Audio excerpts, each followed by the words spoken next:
কলকাতার মধ্যে Chinese food try করার জন্য যে রেস্টুরেন্টগুলো আছে তার মধ্যে ওয়ান অফ দ্য বেস্ট হলো মেনল্যান্ড চায়না। মেনল্যান্ড চায়নার বেশ কিছু ব্রাঞ্চেস আছে কলকাতায়, কিন্তু আমি যে ব্রাঞ্চটা কভার করছি সেটা হচ্ছে সাউথ সিটি মলের মেনল্যান্ড চায়না।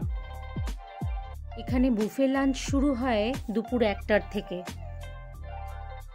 বুফের প্রাইস বা মেনু বা বিভিন্ন ধরনের ইনফরমেশন আমি এই ভিডিওতেই শেয়ার করেছি, একটু স্কিপ না করে দেখতে সাজেস্ট করব আপনাদের।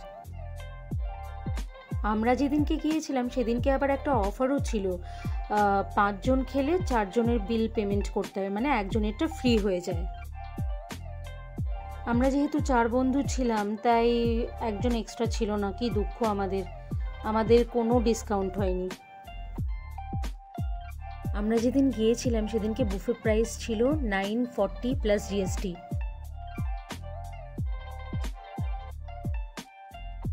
এবার একটু আপনাদের দেখিয়ে দিই যে আমি সেদিনকে কি খেয়েছিলাম এই বুফে লাঞ্চে। প্রথমেই আমাদের টেবিলে সার্ভ করা হয়েছিল চিকেন 8 ট্রেজার স্যুপ। আমার তো নর্মাল চিকেন স্যুপের মতোই লেগেছে, কিন্তু এই নামটা কেন সেটা আমি অবশ্য বলতে পারবো না। একটা জিনিস আমি দেখলাম যে প্রত্যেকটা প্লেটে চপস্টিক রাখা ছিল, কিন্তু সেই চপস্টিকগুলো ওনারা আমাদের পারমিশন নিয়েই উঠিয়ে নিয়ে চলে যায়, কারণ ম্যাক্সিমাম ক্ষেত্রে, আমার ক্ষেত্রে তো অ্যাটলিস্ট তাই হয় যে আমি চপস্টিক দিয়ে খাই না, আর আমি মেনলি ফোকাস করি চামচ বা কাঁটা চামচ দিয়ে খেতে। তো তাই জন্য ওরা যাতে চপস্টিকটা নষ্ট না হয় তো সেই জন্য নিয়ে গিয়েছিলো। স্যুপের পরেই আমাদের সার্ভ করা হয়েছিল চিকেন শ্রীরাচা ডাম্পলিং। এটা দেখতে খুব সুন্দর, কিন্তু আমার খেতে অতটা সুন্দর লাগেনি। মোমোর থেকে বেশ অনেকটাই আলাদা ছিল খেতে, কিন্তু আমার বন্ধুদের আবার খুব ভালো লেগেছে এই আইটেমটা। স্যুপ আর ডাম্পলিং আমাদের সার্ভ করার পরে আমরা চলে গিয়েছিলাম মেইন কোর্সে যেগুলো ছিল সেগুলো আপনাদের দেখিয়ে দিই। এটা হচ্ছে ওরিয়েন্টাল চিকেন স্যালাড, এটা হচ্ছে ড্রামস অফ হেভেন, যেটা আমার মনে হয়েছে যে একটু কাঁচা কাঁচা ছিল, মানে প্রপারলি কুকড নয়। এই ড্রামস অফ হেভেন খেতে আমি ভীষণ ভালোবাসি, কিন্তু ড্রামস অফ হেভেন যখন ডিপ ফ্রাই করা হচ্ছে সেটা যেন প্রপারলি ডিপ ফ্রাই করা হয়। যখন ডিপ ফ্রাইটা ঠিক মতো করে হয় না তখনই একটু কাঁচা কাঁচা ভাব থেকে যায়। পেপার গার্লিক ফিশ, এই যে এই আইটেমটায়, এটা কিন্তু খেতে খুব ভালো লেগেছে আমার। অ্যাকচুয়ালি ড্রামস অফ হেভেন আর পেপার গার্লিক ফিশ এটা হচ্ছে স্টার্টারের মধ্যে ওরা রেখেছে, কিন্তু আমরা তো মেইন কোর্সেই খেয়ে নিয়েছি।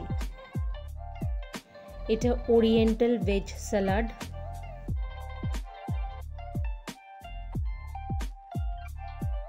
ভেজ স্টার্টারের মধ্যে ছিল হচ্ছে ভেজিটেবল স্প্রিং রোল বাঁ দিকেরটা, আর ডান দিকে হচ্ছে পোট্যাটো ভেজেস সল্ট আর পেপার। স্প্রিং রোলটা কিন্তু বেশ ভালো ছিল খেতে।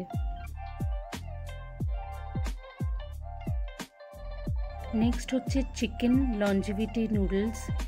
এই নুডলসটা ঠিকঠাক খেতে, মানে মনে রাখার মতো কিছু টেস্ট নয়।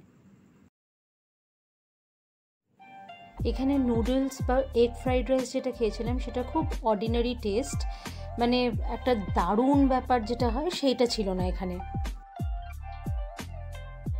বাঁ দিকের ডিশটা হচ্ছে chicken in ginger wine sauce. এটা কম তেল দিয়ে চিকেন রান্না করলে যেরকম একটা স্বাদ আসে, বেশ সেদ্ধ সেদ্ধ টাইপের খেতে, তার মধ্যে জিঞ্জার মানে আদার ফ্লেভারটা অনেক বেশি প্রমিনেন্ট, আর কর্নফ্লাওয়ারটা খুব অতিরিক্ত মাত্রায় ছিল, যার ফলে খুব থিক হয়েছে। একটু কম থিকনেস থাকলে বেশি ভালো হতো। ডান দিকেরটা হচ্ছে fish in chilli coriander sauce, এটা কিন্তু আমার খেতে খুব ভালো লেগেছিল।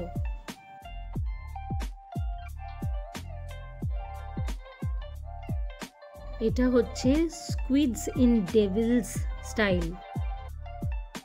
স্কুইডের টেস্টের সঙ্গে আমি খুব একটা পরিচিত নই, তাই আমি যখন খাচ্ছিলাম স্কুইডটা আমার একটা গন্ধ লেগেছে।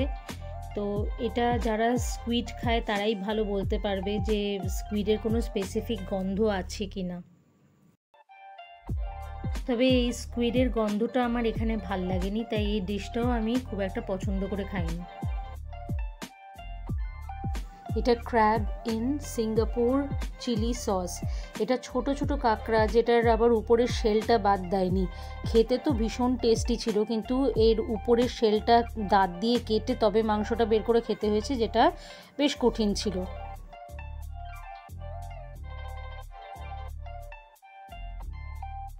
Prawns in roasted garlic sauce, এটা খেতে খুব টেস্টি ছিল, আর আমি রিপিটও করেছিলাম 1-2 বার।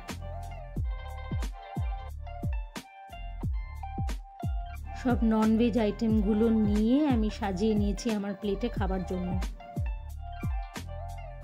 এই বুফেতে ওয়েলকাম ড্রিঙ্ক হিসেবে কোল্ড ড্রিঙ্কস সার্ভ করা হয়। ফার্স্ট গ্লাসটা ফ্রি, তারপরে আপনারা যদি আবার কোল্ড ড্রিঙ্কস নিতে চান তখন 150 টাকা করে পার গ্লাস আপনাদের পড়বে।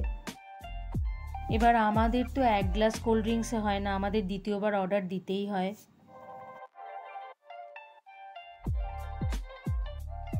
আর এই 150 টাকা কোল্ড ড্রিঙ্কসের জন্য দিতে সত্যিই খুব গায়ে লাগে, তাও আবার একটা ছোট্ট গ্লাসে, যেখানে আমরা জানি যে বাইরে বড় বড় 2 লিটারের বোতলগুলো 150 টাকার থেকে তো অনেক কমে পাওয়া যায়। সত্যি এরকমটা কবে হবে যে রেস্টুরেন্টের মধ্যেই আমরা 500 ml বা 750 ml বা 2 লিটারের বোতলগুলো আমরা কিনতে পারতাম একদম MRPতেই, আর সেটা আমাদের ইচ্ছে মতো আমরা খরচ করতাম।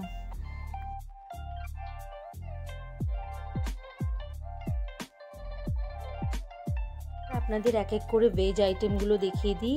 বাঁ দিকেরটা হচ্ছে পিকলড কিউকাম্বার আর ডান দিকেরটা হচ্ছে কিমচি। কিমচি আমার খাওয়ার ইচ্ছে ছিল, কারণ আমি জানতাম যে ওটা সাউথ কোরিয়ান ডিশ, যেটা তৈরি হয় বাঁধাকপি দিয়ে, মানে বেসিক্যালি সাউথ কোরিয়ান আচার। তো এটা খেয়েছি, আমার ভালোই লেগেছে।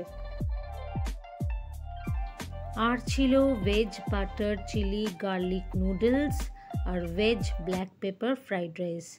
এগুলো সেই একই কথা বলবো, খুব সাধারণ খেতে।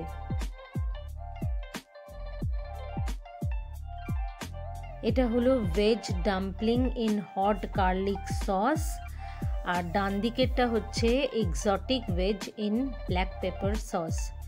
দুটোই ঠিকঠাক ছিল খেতে।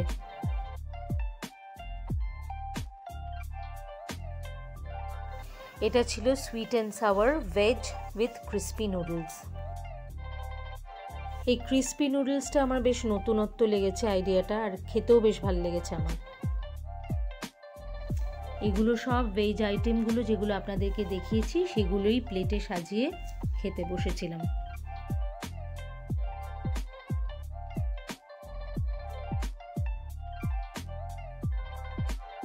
এবার আপনাদেরকে দেখিয়ে দিই ডেজার্ট কর্নারে কী কী ছিল। ফার্স্টেই হচ্ছে চকোলেট ব্রাউনি, আর চকলেট সসও ছিল তার সঙ্গে, আর ডান দিকেরটা হচ্ছে ডারসান। দুটোই আমার অসাধারণ লাগে। ব্রাউনির জন্য চকলেট সস রাখা আছে, আর আইসক্রিমের জন্য 2 রকমের জেলিও ছিল রাখা। ডেজার্টের মধ্যে আরও ছিল হচ্ছে এই তরমুজ। তো যারা ফল খেতে ভালোবাসে তাদের জন্য তো এটা খুব ভালো, কিন্তু আমি যেহেতু ফল পছন্দ করি না তাই আমি এটা খাইনি। আচ্ছা, আর ছিল হচ্ছে ট্রায়ো চিজ কেক, তারপর ভেলভেট চিজ কেক ছিল। এটা সুগার ফ্রি কাস্টার্ড। আর ছিল 4 রকমের আইসক্রিম, যার মধ্যে ফ্লেভার ছিল হচ্ছে চকলেট, বাটারস্কচ, ভ্যানিলা আর ম্যাঙ্গো। আমি নিয়েছিলাম ম্যাঙ্গো ফ্লেভার, কারণ আমার ম্যাঙ্গো ফ্লেভারটা খুব ভালো লাগে তাই। আইসক্রিমের সঙ্গে খাবার জন্য ছিল চকো চিপস আর জেমস। এটা আমার ডেজার্টের থালা, যেখানে মোটামুটি আমি সব কটা আইটেম একটু একটু করে নিয়ে রেখেছিলাম। আর ডেজার্টটা আমি খুব ধীরে ধীরে খেতে ভালোবাসি, গল্প করতে করতে, যাতে অনেকক্ষণ ধরে মিষ্টির ফ্লেভারটা আমার মুখের মধ্যে থাকে। মেনল্যান্ড চায়নার একটা ফ্যাসিলিটি আছে, সেটা হচ্ছে কি ওদের রেস্টুরেন্টের সঙ্গেই লাগোয়া একটা হল ঘর আছে, যেখানে প্রাইভেট পার্টিজ অর্গানাইজ করা যায়। এই সেই রুমটা যেখানে আপনারা প্রাইভেট পার্টিজ অর্গানাইজ করতে পারেন। তবে ওনাদের শর্ত হচ্ছে যে 50 জন মিনিমাম হতে হবে, মানে 50 জনের বুকিং করলে তবে ওনারা ডিনার বা লাঞ্চের অর্গানাইজ করে দিতে পারবে আপনাদের। আর বুফে প্রাইসটা যেরকম থাকে উইকডেজে যেরকম হবে বা উইকেন্ডে যেরকম হবে সেটাই অ্যাপ্লিকেবল হবে, এক্সট্রা আপনাদের কোনো আলাদা করে কোনো কস্ট দিতে হবে না এই রুমটা ভাড়া করার জন্য। আমি সাজেস্ট করব আপনারা যেন অতি অবশ্যই ফোন করে কনফার্ম করে নেন যে এই অফারটা যখন আপনারা বুকিং করতে চান তখন এটা অ্যাভেলেবেল আছে কি না। মেনল্যান্ড চায়নায় বুফে লাঞ্চ হয় সোম থেকে শুক্রবার 940 রুপিস প্লাস জিএসটি, আর শনিবার রোববার বুফে লাঞ্চ আবার বুফে ডিনার হয়, কস্ট পড়বে 1065 প্লাস জিএসটি। তবে ওই যে বললাম প্রাইস বা মেনু ফিক্স থাকে না, সেই জন্য ফোন করে অতি অবশ্যই কনফার্ম করে নেবেন। আর ফোন নাম্বারটা আমি ডেসক্রিপশন বক্সে দিয়ে দিলাম।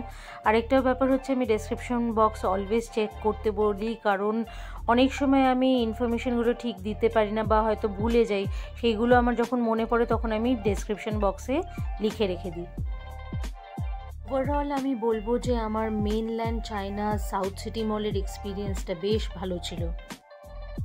সবচেয়ে বড় কথা হচ্ছে এতগুলো আইটেম, তাও আবার চাইনিজ ফুডের মধ্যে কলকাতার মধ্যে একই বুফেতে রাখা, বুফে লাঞ্চে, মানে এটা বেশ কঠিন একটা ব্যাপার। আর তার থেকেও বড় কথা যে টেস্টটা মেনটেন করা, মানে ভালোর দিকে রাখা খুব কঠিন। এখানে স্টাফেদের ব্যবহার খুব ভালো, তার উপর কনস্ট্যান্ট সুপারভিশন চলছে, প্রায় প্রত্যেকটা টেবিলে গিয়ে জিজ্ঞেস করা যে খাবার ঠিক আছে কি না, আর যথেষ্ট পরিষ্কার পরিচ্ছন্ন এই রেস্টুরেন্টটা। তবে সব কিছু ভালো তা হয় না, কিছু ডেফিনেটলি ইমপ্রুভমেন্টের জায়গা আছে যেগুলো আমি এক এক করে বলছি।